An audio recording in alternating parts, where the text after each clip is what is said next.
हाथ छुड़ा लेता है कुड़मल और वापिस अपने महल में चला जाता है।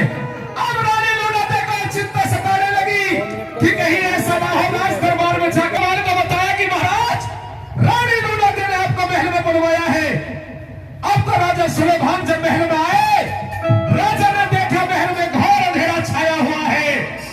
रानी के वस्त्र फटे हुए हैं, सर के बाल खुले हुए हैं। किस तरह से दोनों के सवाल जवाब होते हैं? क्या लिखा है अगली में, क्या बताया भला?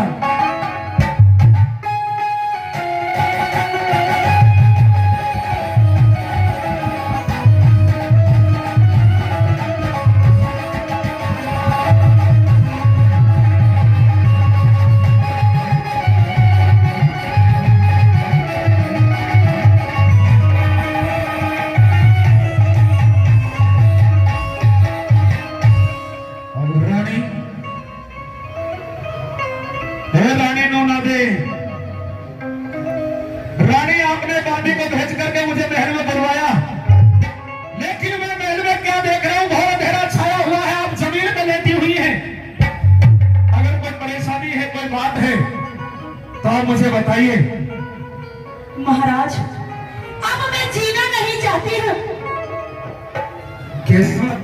कैसी बातें कर रही हैं आप?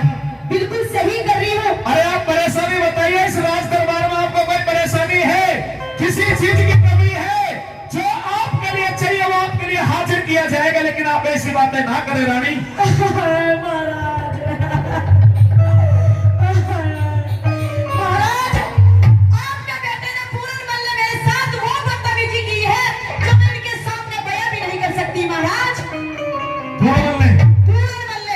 मुझे इस बात का विश्वास नहीं होता रानी। पूरनमल महल में आया जरूर था, लेकिन उसे मैंने आशीर्वाद लेने के लिए भेजा था, और वो तेरा बेटा है।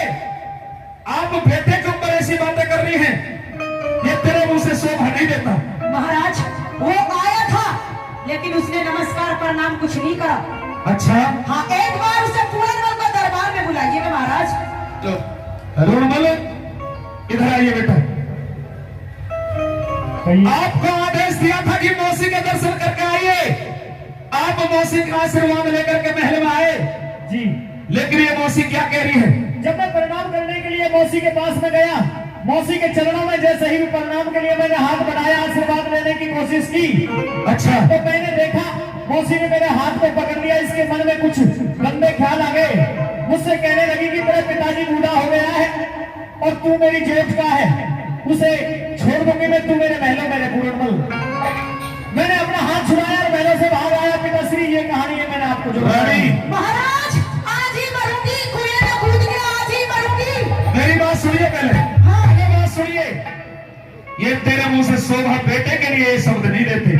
महाराज, ये सरासर झूठ झूठ नहीं बोल रहा, मेरी